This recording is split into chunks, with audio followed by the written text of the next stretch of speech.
There is new video that shows a Delta flight approaching the runway at Pearson Airport, hitting the runway and then bursting into flames. All 80 passengers and crew on board the aircraft survived. Good afternoon. Investigators are now on the scene trying to determine just what caused the crash. 2 of the 5 runways at Pearson are still closed, causing flight delays and cancellations. We have team coverage this hour, beginning with CTV's Rahim Ladani, who is standing by with the latest from the airport. Rahim. Natalie and Michelle, good afternoon. From where we're standing, we've been able to see investigators throughout the morning walk the runway. They've been approaching the aircraft, even using a ladder at one point to climb up and look inside of it. The aircraft has not moved since the crash. It remains on the runway and is still flipped over. Natalie, you mentioned that new video. We're going to show that to our viewers now, along with expert aviation analysis. New unverified video shows the CRJ-900 jet arriving from Minneapolis. As the Delta Airlines flight touches down at Toronto's Pearson International Airport, flames erupt, and seconds later, the plane flips over. And when we hit, it was just a super hard, like a hit the ground, and the plane went sideways, and I believe we skidded like on our side and then flipped over on our back, where we ended up. There was like a big fireball out this left side of the plane. Tuesday morning, investigators could be seen on top of the aircraft. Teams from both Canada and the United States Transportation Safety Boards have been deployed to determine what led to the crash. Aviation experts say this video angle provides valuable insight. And you think about your last flight when the airplane comes down close to the ground, the nose pitches up a little bit, and then you get into that little buffet, and then the aircraft settles down onto the ground. That's called the ground effect. And what happened is the aircraft went through the ground effect, hit the right-hand gear, and clipped the wing at the same time. Everything, drop it. Come on. All 80 people on board, including 22 Canadians, scrambled out of the aircraft and onto the runway. Delta Airlines say 21 people were taken to hospital and 19 have since been released. Initially, 3 people, including a child, were said to have critical injuries. This viewer video shows the cloud of smoke after the aircraft skidded across the runway. And I did notice that the winds were super gusty. The snow had kind of blown over the runways. And so coming in, it just, it was routine, but it was noticeable that the runways were kind of in a weird condition. Data from Environment Canada reveals winds were gusting up to 65 kilometers per hour at the time of the crash, though fire officials say it's too early to speculate on the cause. What we can say is the runway was dry and there was no crosswind conditions. 2 of the airport's 5 runways will remain closed for the investigation.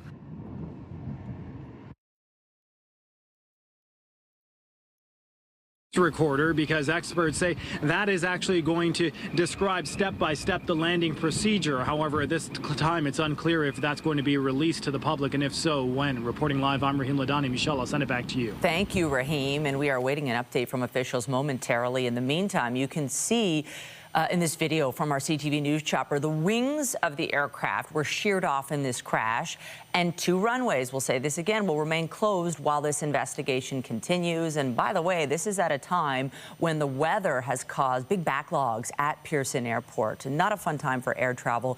Let's bring in CTV's aviation expert, Phil Dirty, who has seen all the videos that are out so far and heard the air traffic control tower transmissions. Phil, thanks for being with us. Given everything that you've seen so far, what's your take on what happened? Well, good afternoon, Michelle. Well, the aircraft did a normal routine flight from Minneapolis. Everything seemed to be going normal. All the flight tracking radar was, everything was fine. The aircraft was cleared on a short final clear to land on runway 23. The pilot not flying acknowledged the clearance to land. And then about 7 to 8 seconds later, the aircraft hit the ground. Wow. And so it did hit the ground. What do you think? Now, obviously, we have no clue at this stage just what is the reason that this crash happened, but there's been speculation on the weather. Any early indications about what could have been to blame? How does a plane end up on its roof? Well, the winds were blowing 270 degrees, so they're coming directly from the west at 27 to 35 knots.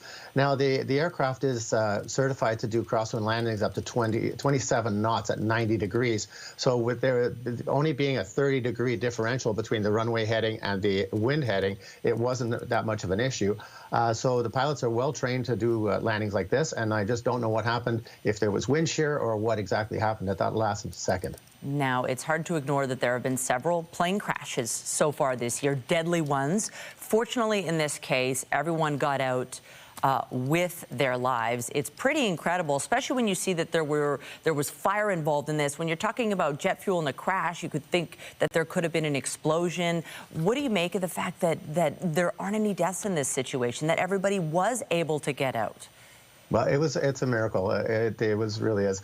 The flight attendants did an amazing job. One of the things I was noticed about looking at the pictures is that the landing gear is actually sheared off on the right-hand side as well as the wing. So when they hit, the landing gear on the right-hand side broke, and which then the wing hit the ground, and then it broke the wing off, and all that jet fuel that was in the wing went onto the ground and was lit up by the sparks. So it was great that there was no fire that engulfed the aircraft, but everybody got out safely, and hats off to the crew. It is hard to watch those images. I would only imagine such frightening moments for the passengers and crew. So where does the investigation go from here at this point? I imagine it's very early stages. What do you anticipate it will happen in the days and weeks and months ahead? Well, the TSB, first thing they're going to do is they're going to map out the crash scene, making sure they got all the pieces and parts. They're going to be recovering the 2 black boxes out of the tail of the airplane. They're going to be getting the records for the air traffic control, the records for pilot training, aircraft maintenance records, flight attendant training, and any transcript or with anyone that had communication with the aircraft. And they'll put that all together and give us a preliminary report. And then after that, they'll give us a detailed report at the end of it all. Would you, Phil, before we let you go, describe this as a tough year for aviation so far, given the fact that we've brought you on several times to talk about plane crashes? It does happen, Michelle. But the thing is that there's nothing definitive that we can put our finger on to say, hey, there's something broken here and we have to fix it. All the different accidents over the last, say, 3 weeks to a month, there's been nothing that's been, common. They're all different outcomes, and we're just trying to figure out, we have to look at each one, and our job in aviation is to make aviation safer. So we'll take a look at each of these crashes, make some good considerations, and implement some new rules to stop it from happening again. CTV's aviation expert, Phil Doherty, appreciate your time today. Great. Thanks for having me, Michelle. And we want to bring in CTV's Beth McDonnell. She is at Terminal 1 this hour, where we're waiting for an update from airport operations. And Beth, I know you've been speaking with passengers, trying to catch flights. It is a really difficult time because they already had issues because of the weather with the backlog, and now there's this big crash investigation. For sure, Michelle, it's not clear when airport operations are going to be fully back to normal. What we can say is it's going to take days for flights that are coming and going to get back on track, back on schedule as per usual. Runways here are still shut down for the investigation. And once the crash happened, there was a lot of disruption to flights. And so today there are still plenty of delays and cancellations. If you are coming to the airport or expecting to pick somebody up, many passengers are trying to wait it out here. They're trying to rebook flights, but with so much off schedule, naturally, some with planned trips are just giving up. It's been quite a hectic one because I just flew in internationally, and I just checked my mail upon arrival, and I was told that my flight was canceled, and I don't even have an option for the next 48 hours. Landed here to take off yesterday afternoon, and it was obviously, we got here too late, and the airport was closed, or the runway was closed, and the flight was postponed, canceled completely. We're about 5.5 hours delayed. This is our 3rd delay notification. The 3rd one for the extra 2 hours came as we were already in the car heading out. Supposed to be in Las Vegas last night. Our flights are supposed to depart last night at around 8, but eventually it got delayed multiple times, and then it got canceled eventually. and we stayed in the airport for the whole night. Airport officials are urging travelers to check their flights before coming to the airport. Reporting live, I'm Beth McDonnell. Natalie, back to you. Okay, thank you, Beth.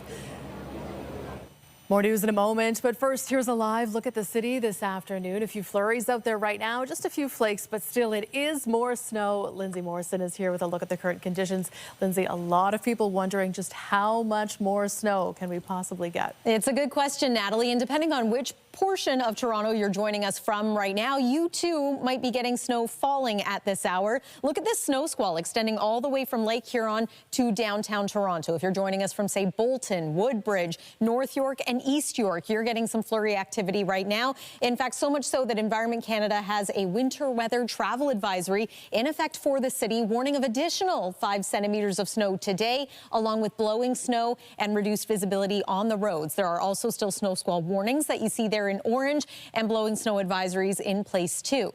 Here's why. We are looking at sustained winds right now out of the west around 50 kilometers per hour, gusting stronger than that. And again, those northwest winds, the closer you get to the Lake Huron shoreline.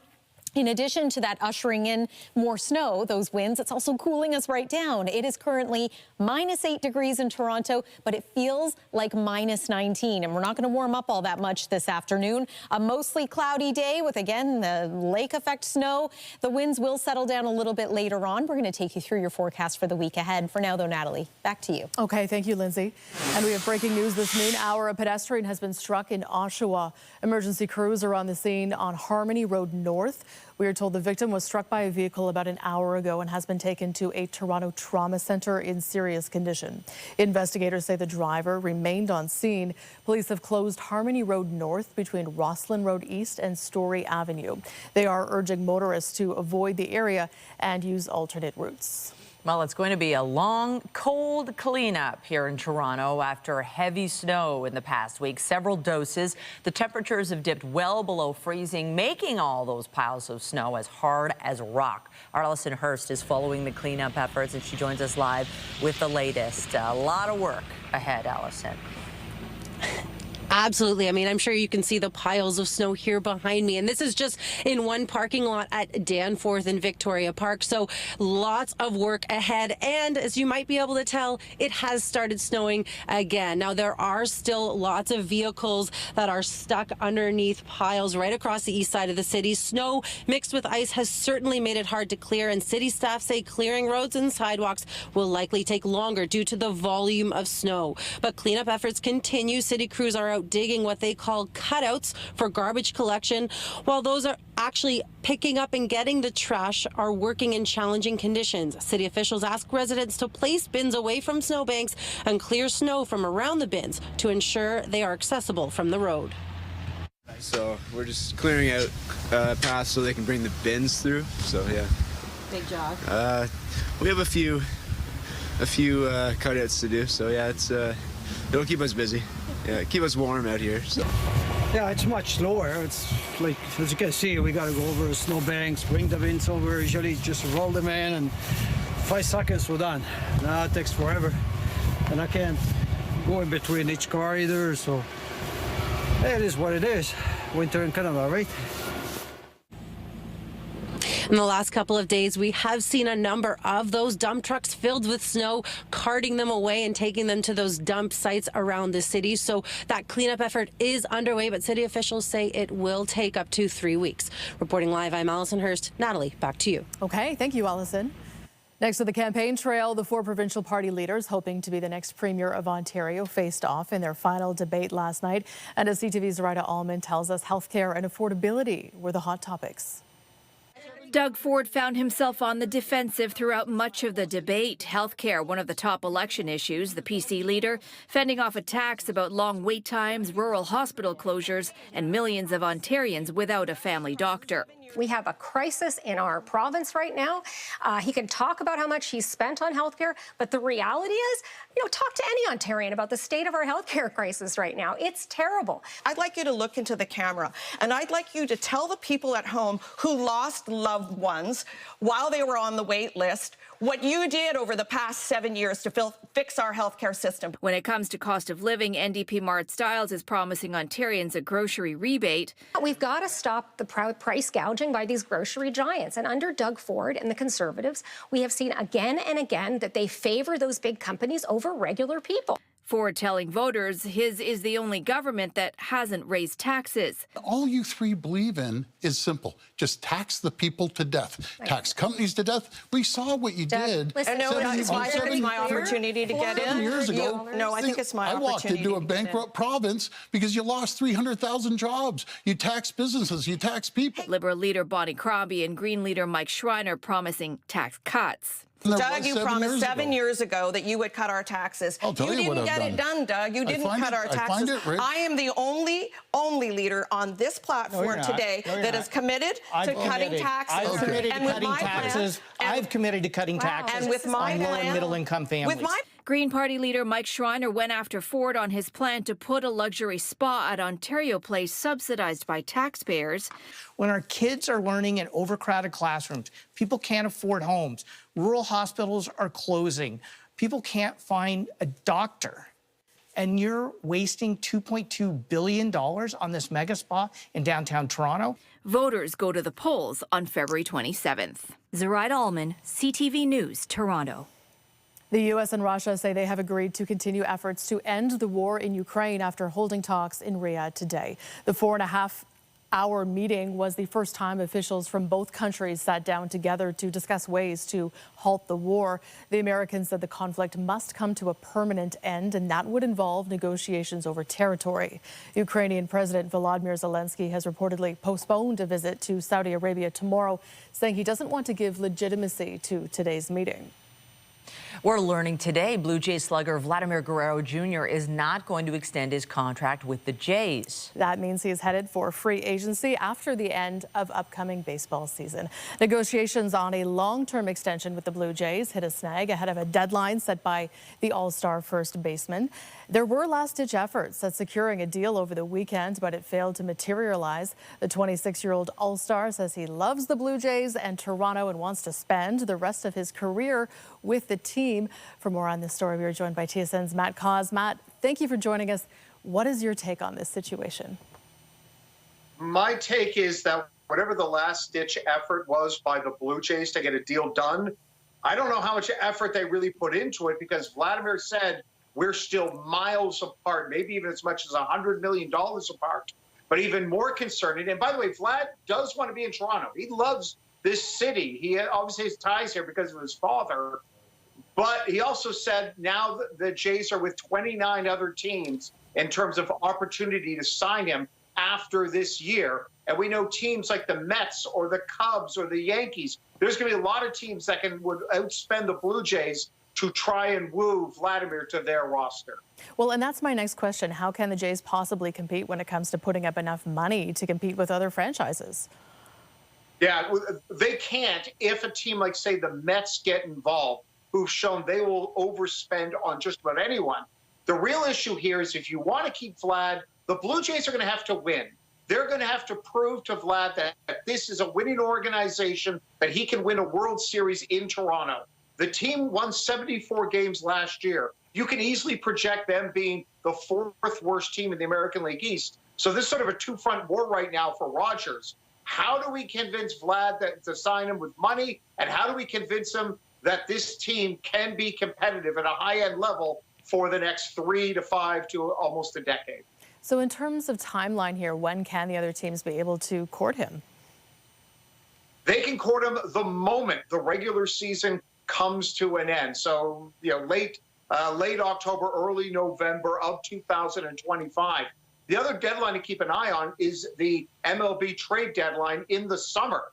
If by then there's no indication that Vlad is interested, or if the Jays are losing again, Toronto has no choice but to trade him. Otherwise, they're going to end up like the Anaheim Angels that saw Shohei Ohtani walk for absolutely nothing. The Jays cannot allow Vlad to leave and no assets coming back. And the real shame about all this, I feel bad for Jays fans. The team could go win a bunch of games, and we're all going to be wondering, oh, is Vlad going to be signed again? That's not a way to spend 162 games wondering about the status of your all-star player. Yeah, exactly. So what should fans be looking for next and through the rest of this season? What they should be looking for is for Vlad to play as well as he did last year, for Bo Bichette to bounce back from a bad season, from a very good, like the Jays do have a very good pitching rotation. They brought in Max Scherzer. They did bring in one bat, Anthony Santander. If you're a Jays fan, you always want the team to win, but now the stakes are a little bit higher because you're going to need to win to convince Vlad that he should sign the next 10 years of his life to stay here in Toronto. Okay, TSN's Matt Cause. Thank you, Matt, for joining us. Absolutely. Well, I know you don't need me to tell you that we have had a lot of snow recently in Toronto and really right across southern Ontario. Let's recap the numbers from the weekend storm. Ottawa, the big winner, if you will, at nearly 40 centimeters of fresh snow. But we picked up about 25 at Pearson Airport, and keep in mind that's on top of the approximately 26 or more centimeters of snow that was already on the ground. So far this season, we've picked up almost 120 centimeters of snow. That number going to go up likely later on today. And yes, it is only mid-February. Still plenty of winter to come. Chance of flurries after today, pretty well every day for the rest of the week. We're going to talk about that and give you an idea of when it's going to warm up again, at least relatively speaking, after this break here on CTV News. As well as our COO now to a news conference at Pearson Airport. Officials providing an update on the Delta crash yesterday. Let's listen in live. Deputy Chief Mark Andrews, Peel Paramedics Commander of Operations Corey Tokach, Mississauga Fire Chief Darren Reetsey, and Toronto Pearson's Fire Chief Todd Aiken, and Khalil Laramet from our COO of Toronto Pearson. With that, I'd like to welcome Toronto Pearson CEO Deborah Flint, who will take a couple of questions after her remarks. Following that, our first responders are available to also answer some questions. Thank you. Thank you, Karen, and good morning to all. We are providing a third update this morning on yesterday's events as the accident transitions to the investigation phase, and I will share more on that investigation phase and what to expect shortly. First, however, it's really important to recognize how grateful we are that there was no loss of life or life-threatening injuries in yesterday's accident. You know, every time you board a flight, you are greeted by flight attendants and by flight crew often. It's their job to make us comfortable and confident about the flight ahead, and they do an incredible job with that. But we saw the most important role that they play in action yesterday. The crew of Delta Flight 4819 heroically led passengers to safety, evacuating a jet that had overturned on the runway on landing that was amidst smoke and fire. I thank each and every one of these heroes, every flight attendant and crew member on Delta Flight 4819. I also thank every flight attendant and crew member across the industry. Thank you for all that you do every day and every night in service of safe air travel. In regards to the accident yesterday, at approximately 2:15 p.m., Delta Airlines Flight 4819 from Minneapolis to Toronto, operated by subsidiary Endeavour Air, was involved in a single aircraft accident upon landing at Toronto Pearson. The plane was carrying 4 crew and 76 passengers, among them 22 Canadians. Flight attendants, flight crews, and airport emergency workers and responders mounted a textbook response, reaching the site within minutes and quickly evacuating the passengers. At the time, there were 21 injured passengers ranging from minor to critical but not life-threatening injuries. A total of 19 passengers went to the local hospitals, with 2 more going to hospitals in the time period after. At this time, Delta Airlines has reported that 19 of those passengers have been released and 2 remain hospitalized. Our thoughts go out to all of the passengers impacted and their families. We have taken great time and care to extend care to each of the passengers that were here after the accident. That includes comfort as well as support in their emotional well-being in the hours since the crash. We have completed the reunification process for all of the remaining passengers, and we'll continue to care for them during this extended time. I will now give you more information about the operations at Pearson yesterday and what to expect in the days ahead. From last Thursday to Sunday, Toronto Pearson saw extreme conditions, 2 separate snowstorms. On Thursday and Sunday, we got more than 20 inches, 50 centimeters of accumulated snow. That is actually not typical. In fact, it is more snow within that time window than we received in all of last winter. There were many delays and cancellations across this part of Canada and the U.S. Northeast during this time, creating numerous flight delays and backlogs. At Toronto Pearson, 221 of 974 scheduled flights were canceled on Thursday. 75 of 1,012 scheduled flights were canceled on Friday. 128 of 937 scheduled flights were canceled on Saturday, and 371 of 987 scheduled flights were canceled on Sunday. Monday was a clear day, though, and it was an operational recovery day for Toronto Pearson, with 1,006 scheduled flights. The results yesterday, in due part to the accident, were 462 scheduled flights canceled and 544 flights operated. Let's now talk about the investigation and what to expect in the next few days as we pivot to this phase. Last night, 7 members of the Transportation Safety Board of Canada arrived at Toronto Pearson to begin the investigation. 13 more of those investigators arrived today. Members of the U.S. Federal Aviation Administration are also here on site, participating in the investigation. As it is a Mitsubishi aircraft, Mitsubishi will be here on site as well, and Delta Airlines has sent their GO team who are already here on site. So what does this all mean for operations at Toronto Pearson today and in the days ahead? Our Emergency Operations Center does remain open, though operations on the runways resumed at 5 p.m. Eastern Time yesterday. We have been in recovery mode since resuming flights at 5 p.m. yesterday, catching up on delayed flights, and that continues into today as well. We are currently without use of our longest east-west and north-south runways. This and ongoing expected additional weather conditions today will affect how fast we recover operations, particularly with departure of aircraft. We do expect that the investigators on site will be reviewing the aircraft on its current configuration on the runway for the next 48 hours. And we are looking to get to support that investigation and the removal of that aircraft off the runway, at which point we can do our inspections and then return that runway into service. Toronto Pearson will continue to provide you all with operational updates, but this is now an active investigation time, and you can expect to start hearing more from the investigating authorities about the accident that happened here. We expect that the Transportation Safety Board of Canada will be issuing a statement with more information around that later this afternoon. In closing, I thank the industry, the community, and all of our employees here and across the sector for all the work that they are doing to support this incident and those affected, and that they do every day. Air travel remains the safest form of transportation. We are proud of that record here, and at times like these, we're very grateful and thankful of how the community and the industry comes together as one. Thank you. We'll now take a few questions.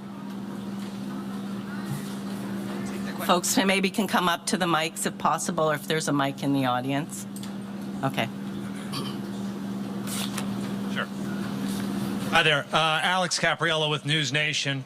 A question about the conditions yesterday. Obviously, you just explained the extent of the snowstorms that came over the past few days.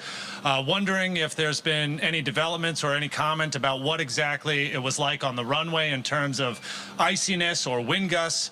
Last night we heard the fire chief say that he did not believe that that played a role in this crash at all. Is that still the theory here? And if so, do we have any developments on what caused the crash if it wasn't weather related? Okay. Yeah, this would not be a time for us to have theory or to speculate on what caused the crash. So as I shared, we have a number of agencies that are here that are responsible for doing a thorough and full and complete investigation to determine all the causal factors. And we are looking forward to getting those results and to sharing those. And those will be shared very publicly once they are received. And I understand that if you don't want to speculate about the crash, but can you tell us then what the condition of the runway was like at that time of the impact? I mean, was it slick? Have your teams been able to determine that? I look forward to sharing all of that information at the proper time. Again, those are all the details that are going to be covered during this investigation, and that is active currently. Vio Saysai from the New York Times. I have one question and a follow-up. Does air traffic control handle CRJs differently than other aircraft in crosswinds? The air traffic control is responsible, NAV Canada, for all of the aircraft activity here at Toronto Pearson and in the surrounding areas. They will have to respond differently themselves as to how they manage those aircraft uniquely. And then how do you decide to pause operations because of wind, and who makes that decision? That is a cross-collective decision that is made between NAV Canada and the pilots during live operations. We are not pausing operations. We do have a slowdown in the operations due to 2 of our runways being closed for operations at this time, and those are the key contributing factors to the delays. Last question. There's no Delta or TSB representatives on the stage with you right now. Are you able to speak to why they're not present? We've been very much in communication with all of those involved, all of the agencies, Delta Airlines and others.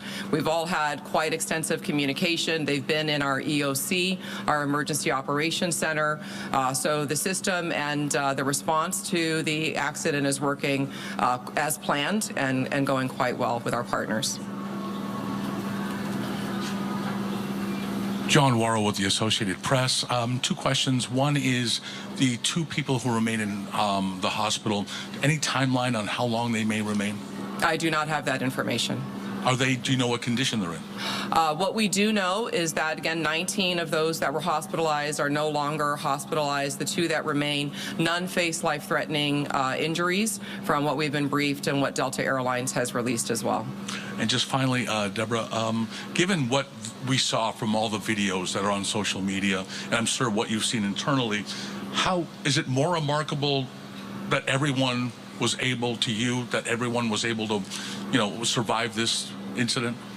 There are so many factors that lead us to have gratitude today. Again, I cannot commend enough the crew, the flight attendants, pilots, and our emergency responders for their quick and effective response.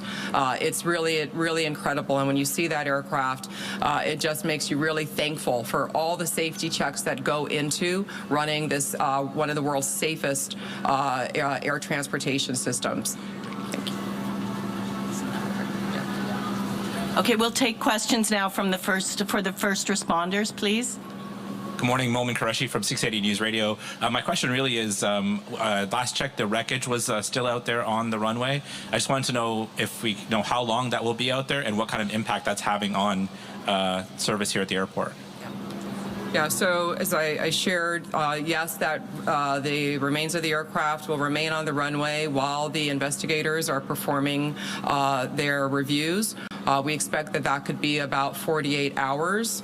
And so until that time, 2 of our runways will remain closed, and that is affecting the volume of traffic that we're having. So passengers should be looking and working with their airlines, checking our website for information on delays and potential cancellations as well for the next several days. Just as a follow-up to that, then, I've been upstairs, as many of us have, talking to passengers, and many of them, most of them, all of them really are understanding of the ripple effect, but are extremely frustrated by the lack of information or conflicting information. So just what do you say to your passengers right now who are trying to get themselves on flights to their destinations but are left feeling frustrated by conflicting information or a lack of information? We are here very much at the airport to support and provide passenger care for people that might find themselves here at their airport and have their flights disrupted.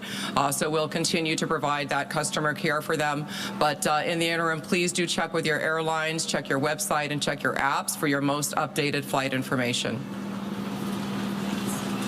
Thank you. We'll move now to questions to the responders. Thank you. Yeah, sure. It's Shauna with City News. Can you talk a little bit about the response, how long it took fire trucks to get to the plane? And can you talk a little bit about the flame that we saw in the video and the smoke, and, you know, was it easy to put out?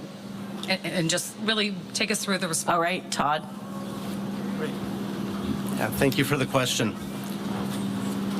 The actual time, it was a very quick response from Toronto Pearson Fire Emergency Services.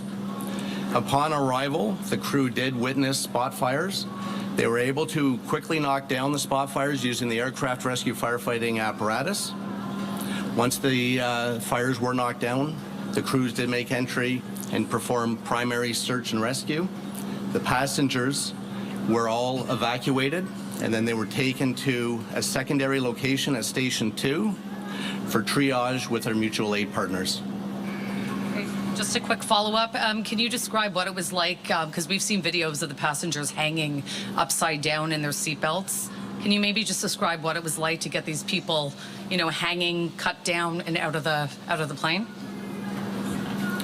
I believe that most of the passengers self-evacuated at that time, and upon arrival, they were being escorted to a second location.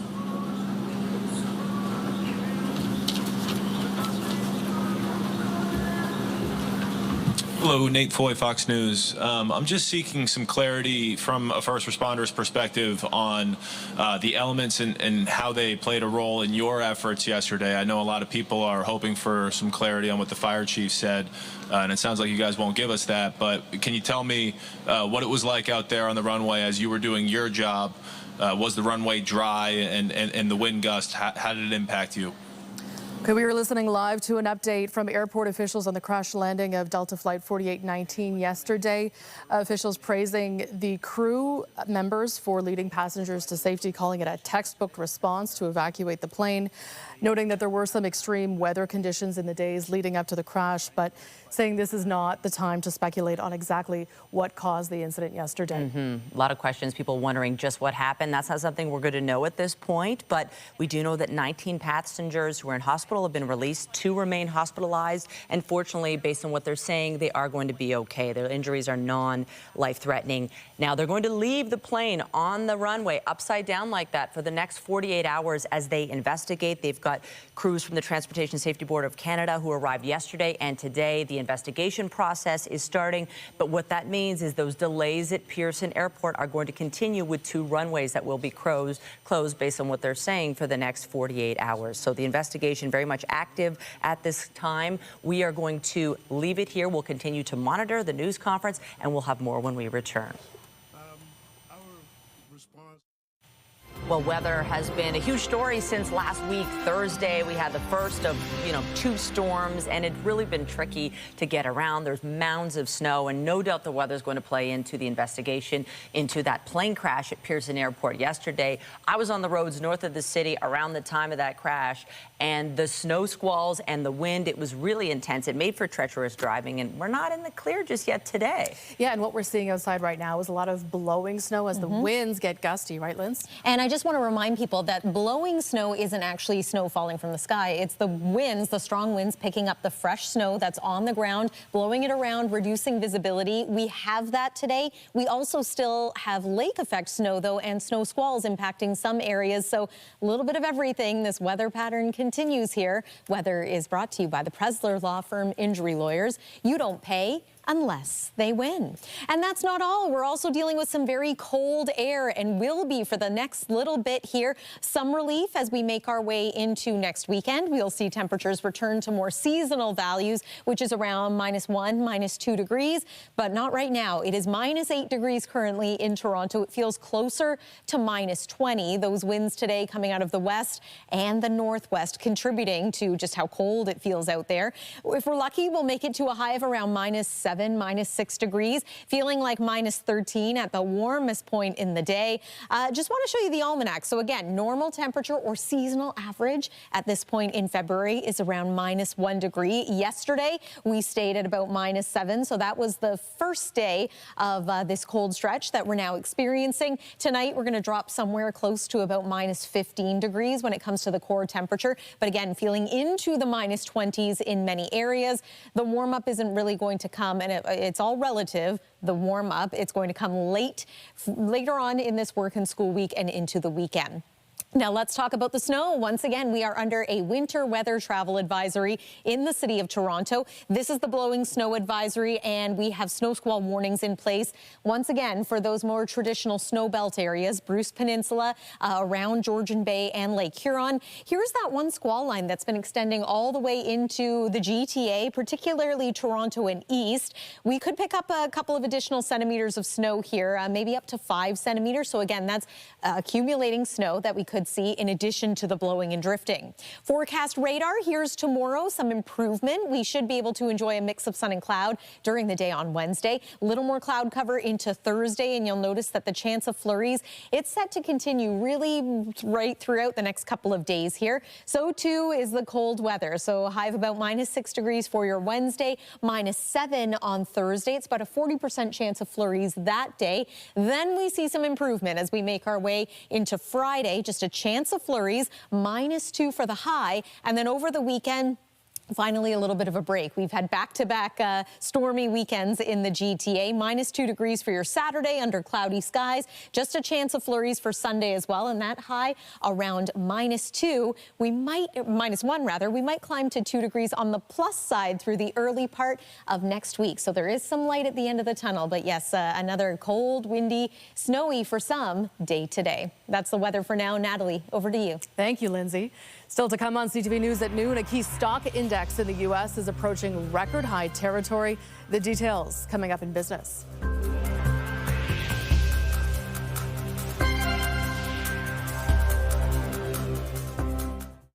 Get Toronto's top stories, breaking news alerts, and watch live. Download the CTV News app.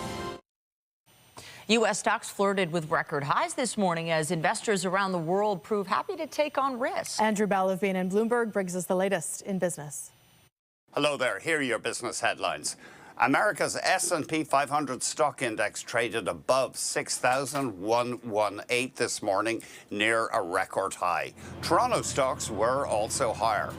Around the world, global stocks have become the most popular asset class with investors who are showing the biggest willingness to take risks in 15 years. That's according to a survey by Bank of America. The bullishness is underpinned by expectations of robust economic growth and lower U.S. interest rates this year. Air Canada stocks slipped for a third day. CIBC has a buy rating on the shares, which are down 6% in the past year, but says investors are concerned about volatility in fuel prices and concerns over the health of the Canadian consumer and economy, especially with the threat of tariffs. However, CIBC says booking trends look healthy. And finally, Canadian inflation picked up last month, with the Consumer Price Index rising 1.9% year over year. The slight acceleration, which matched economist forecasts, was largely driven by increased energy prices, while a temporary sales tax break helped slow price pressures for food and restaurant meals. The Bank of Canada's next interest rate announcement is on March 12th. That's the latest in business. I'm Andrew Bell of BNN Bloomberg.